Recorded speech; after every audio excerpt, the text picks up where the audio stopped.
Hi viewers, welcome to our channel. ప్రస్తుతం మనతో పాటు ఇమంది రామారావు గారు సీనియర్ జర్నలిస్ట్ ఉన్నారు. వాటితో ఒకసారి మాట్లాడదాం. సార్ నమస్కారం. సార్ నమస్తే బాబు. సార్, పవన్ కళ్యాణ్ గారి ఓజీ సినిమా ప్లేస్ లోకి ఎన్టీఆర్ గారి దేవరా సినిమా రాబోతుందని సోషల్ మీడియాలో ఒక వార్త వైరల్ అవుతుంది. సార్, యాక్చువల్గా ఓజీ సినిమాని సెప్టెంబర్ 27కి, దేవరా సినిమాని అక్టోబర్ 10కి రిలీజ్ చేస్తామని అనౌన్స్ చేశారు. కాకపోతే ఇప్పుడు ఓజీ సినిమా పోస్ట్ పోన్ 2025కి అయింది అని అంటున్నారు. దేవరా మూవీ అక్టోబర్ 10 నుంచి ముందుకు సెప్టెంబర్లోకి రాబోతుంది. అది కూడా 27 డేట్ అని అంటున్నారు. వార్తల్లో నిజమెంతుంది, అదే టైంకి వస్తాయంటారు. అది దేవరా సినిమా ముందుగా రావడానికి అనేక కారణాలు ఉన్నాయి. నాకు తెలిసి దేవరా సినిమా ఆల్మోస్ట్ అది కంప్లీట్ అయిపోయింది. ఏదో వర్క్ సాగుతుంది, దాన్ని 2 పార్ట్లు చేస్తారని విన్నాను నేను. అవును, అది ఎందుకంటే ఓజీ సినిమా అలా కాదు. It is an experimental cinema. కత్తిమీద సాములాడిది. అది హిట్ అయిందా పాన్ ఇండియా సినిమా అయిపోతుంది. ఒకవేళ వాళ్ళు చేసిన ఎక్స్పెరిమెంట్ని నమ్మలేకపోయామా, కన్విన్సింగ్గా లేదా? సినిమా అంటే అంతే కదా. సినిమా అంటే టు మేక్ బిలీవ్. ఆ చూసిన ప్రేక్షకుడికి నమ్మశక్యంగా ఉండాలి, అది డైజెస్ట్ అవ్వాలి. అందువలన ఆ చేయడంలో ఏమాత్రం అరమరికలు ఉన్నప్పుడు కూడా ప్రేక్షకులు కన్ఫ్యూజ్ అవుతారు. కనుక మీరు చెప్పినట్టుగా అక్టోబర్ కూడా కాదు, అంతకంటే లేట్ అయ్యే అవకాశాలు చాలా ఉన్నాయి. ఇప్పుడు మనకి ముగింపు దశలో హరిహర వీరమల్లు ఉంది. ఏఎం రత్నం అంతకంటే ఎక్కువ కాలం ఆగలేడు, వడ్డీలు పెరిగిపోతున్నాయి ఒక పక్క. తర్వాత ఇది ఉందనుకోండి, ఉస్తాద్ భగత్ సింగ్. అది కూడా పెద్ద దీని పట్ల గ్రాఫిక్స్ కానీ లేకపోతే వాళ్ళ సెల్యులాడి మీద చూపించే జిమ్మిక్స్ కానీ ట్రిక్ వర్క్, మనకి ఎక్స్పెరిమెంటల్ వర్క్ ఉండదు. కానీ ఇక్కడ అలా కాదు. ఓజీ సినిమా మాత్రం డెఫినెట్గా వాడు ఏదైతే అనుకున్నాడో అది మనకు కనిపించాలి. కనిపించకపోతే సినిమా ఎందుకు బాగలేదో చెప్పలేడు, ఏదో వెళితే అనిపిస్తుంది అన్నమాట. అటువంటి ప్రమాదం ఉంది కనుక డెఫినెట్గా ఓజీ సినిమా వెనక్కి వెళ్తుంది. ఎంత వెనక్కి వెళ్తుందో మనం చెప్పలేము. ఇప్పుడు హరిహర వీరమల్లు ఉందనుకోండి, ఒక లైన్ ఉంది, ఆ లైన్కి న్యాయం చేయాలంతే, పర్వాలేదు.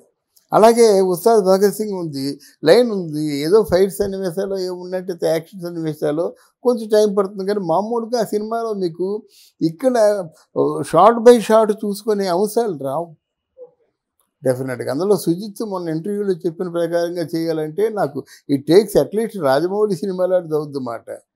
అందుకని డెఫినెట్గా ఆ సినిమాకి నిజంగా ఒకవేళ చాలా అంటే కన్విన్సింగ్గా ప్రేక్షకుల్ని కొంచెం పిచ్చెక్కించేలా సినిమా ఉందనుకోండి, మళ్ళీ ఒక పాన్ ఇండియా సినిమా చాలా పెద్ద సినిమా అవుతుంది. ఇప్పుడు ప్రేక్షకులకు ఉన్న క్రేజ్ ప్రకారంగా చూస్తే పవన్ కళ్యాణ్ ఏ సినిమా చేసినప్పుడు కూడా ఓట్లు వేసిన ప్రజలందరూ చూస్తారు. పిఠాపురంలో మా పక్కనే ఉన్నాడు కదా, వైజాగ్లో మా పక్కనే ఉంటుంది కదా. అదే కదా రజనీకాంత్ హెల్ప్ అయ్యింది, అదే కదా ఎంజీఆర్ హెల్ప్ అయ్యింది. అందువల్ల పవన్ కళ్యాణ్కి ఎక్స్ట్రాగా రజనీకాంత్ లాంటి హీరోకు ఉన్న ఫాలోయింగ్ పవన్ కళ్యాణ్కి ఉంది కనుక ఇక ముందు ఆయన సినిమాలు ఏదైనా బాక్సాఫీస్ హిట్లే అవుతాయి. కానీ బాగా తీర్చిదిద్దడమే ఒక సమస్య. దానికి టైం పడుతుంది డెఫినెట్గా. OG cinema it takes time. Okay, కానీ దేవరాన్ని అంటే మామూలుగా సినిమాలు మనం ముందుకు తీసుకురావడం ఎప్పుడు చూడం సార్, రేర్గా చూస్తూ ఉంటాం. ఎందుకు ముందుకు తీసుకురావడానికి ప్రయత్నిస్తున్నారు? అక్టోబర్ నుంచి మళ్ళీ సెప్టెంబర్కి ఎందుకు అంటారు సార్? ఎవరు లేదు, ఇక్కడ థియేటర్గా సినిమా రిలీజ్ ఒక దాంతో డిపెండ్ అయి ఉండదు కదా. మంచి థియేటర్స్ కొన్ని కావాలి కదా. ఓకే, కనుక థియేటర్ దొరికినప్పుడు గ్యాప్ ఉన్నప్పుడు వేసేస్తారు అంతే. ఇప్పుడు ఒక సినిమా మీద ఒక వారం రోజులు టైం లేకుండా ఒక సినిమా మీద ఒక సినిమా వేసి ఇబ్బంది పడే కంటే గ్యాప్ ఉంది అక్కడ. ఆ సినిమా చూడడానికి ఏమో రోజులు ఉన్నాయి. అందువల్ల దేవర సినిమాని ముందుగా ప్లాన్ చేయడం అవసరం. కాదంటే ఒకటే సమస్య, బిజినెస్. ఎంత ఖర్చు పెట్టారు, ఎంత వస్తుంది. అది కూడా సక్సెస్ఫుల్గా పూర్తయినట్టయితే దేవర సినిమా ముందుగా రిలీజ్ చేయడంలో వాళ్ళు లాభమే కానీ నష్టం ఏం లేదు. ఓకే ఓకే సార్, ఈ 2 సినిమాలు కూడా బ్లాక్ బస్టర్ హిట్ అవుతాయి అనిపిస్తుందా సార్?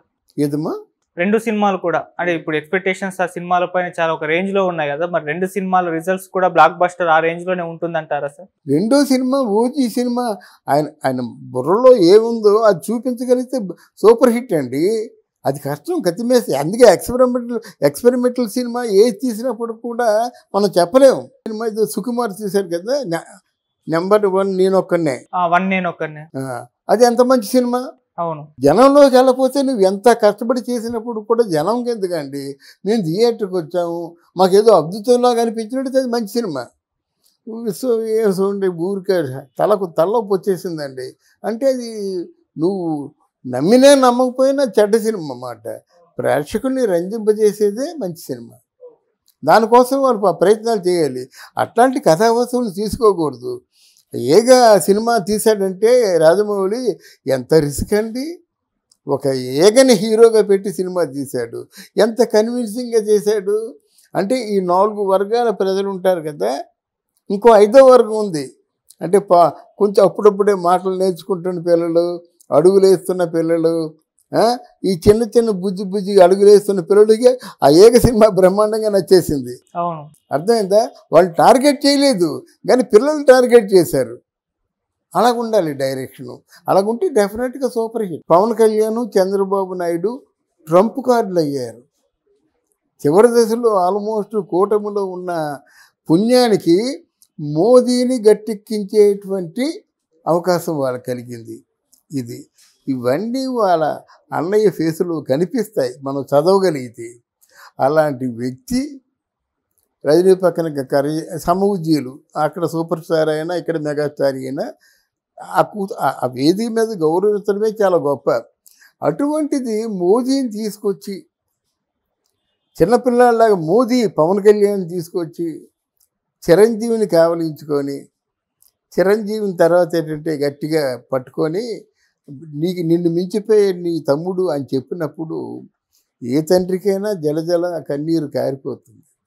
అంతేకాకుండా ఇక్కడ పవన్ కళ్యాణ్, మోదీ, చిరంజీవి ముగ్గురు విజయకేతనాలు ఎగరేశారు. విజయకేతనం అంటే చెయ్యి పైకెత్తి జై కొట్టడం అన్నమాట. అది ఎగరేశారు, అందరూ చూశారు. తర్వాత మళ్ళీ ఇంకోసారి చిరంజీవిని కావలించుకున్నాడు. అప్పుడు చిరంజీవి తట్టుకోలేక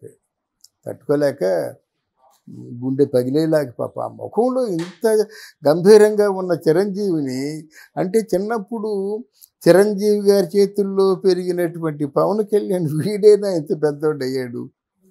ఇప్పుడు ఎందుకంటే టోటల్ క్రెడిట్ అంతా చిరంజీవికి, సురేఖమ్మకే దక్కుతుంది. నాకు మా అన్నయ్య కాదు తండ్రి అంటాడు, నాకు మా వదిన కాదు తల్లి అంటుంది. ఆ వదిన చెప్పు చేతుల్లోనే బతికాడు. వదిన ఏం చెప్తే అది విన్నాడు. అంటే ఆయనకి తల్లి కంటే మించింది వదిన. అది అలాగే చిరంజీవి కూడా ఒకప్పుడు ఒక మాట అన్నాడు, ఈరోజు పవన్ కళ్యాణ్ కానీ నేను కానీ ఉన్నానంటే మా వెనక సురేఖ ఉందని చెప్పాడు.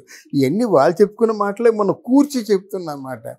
దాంతో తను తట్టుకోలేక ఈసారి అప్పుడు సురేఖమ్మ మొహం చూడాలి. అలా కళ్ళు తుడుచుకుంటుంది, తన్మయత్వంగా ఫీల్ అవుతుంది. ఒక పక్క అన్నా నిజనో ఏడుస్తుంది, ఒక పక్క ఆద్య చప్పట్లు కొట్టేస్తుంది. ఎంతకంటే కన్నుల పండు ఏముంటుందండి. గనక చాలా అద్భుతమైన ఘట్టం అది. దానికి ఏంటంటే అందరికీ కూడా మొన్న చిరంజీవి ఇంటికి వెళ్ళినప్పుడు అన్న పాదాలకి వదిన పాదాలకి నమస్కారం పెట్టినప్పుడు ఎటువంటి ఉద్వేగం ప్రేక్షకులకు కూడా కలిగిందో ఇప్పుడు కూడా అటువంటి ఉద్వేగమే కలిగింది. ఇక మీరు అడిగిన ప్రశ్నకి సమాధానం నేను చెప్తున్నాను. ఇవాళ చిరంజీవి సినిమాలు చేస్తాడు కానీ ఉన్నతమైనటువంటి ఒక పదవి మాత్రం చిరంజీవిని వరిస్తుంది తొందరలో. చిరంజీవి సినిమాలు చేయడం మానేడు కానీ ఆయన గౌరవానికి, ఆయన స్థాయికి, ఆయనకున్న పద్మవిభూషణ్ అవార్డుకి తగ్గట్టుగా కేంద్రం నుంచి మంచి ఒక విలువైన పదవి వస్తుందని మనం ఘంటాపదంగా చెప్పొచ్చు. అందుకు మోదీ కూడా సుముఖంగా ఉన్నాడు. ఈరోజు పవన్ కళ్యాణ్ అంటే పూర్తి నమ్మకం మాట. ఆయన ఏం చెప్తే చేస్తాడు చిన్నపిల్లలాగా. అయితే ఆయన కొడుకు అయినట్టయితే మోదీ ఒక తండ్రిలాగా వెంటబడి వచ్చి చేస్తా అన్నట్టుగా చేసాడన్నమాట. కనుక తప్పకుండా చిరంజీవిని మనం రాబోయే రోజుల్లో సినిమాను మానేస్తాడని చెప్పను. ఆయన గౌరవానికి తగ్గట్టు ఉన్నటువంటి పోస్టు తప్పకుండా వస్తుందని మనం ఆశిద్దాం. Okay sir, thank you so much. Thank you అమ్మా, థ్యాంక్ యూ వెరీ మచ్.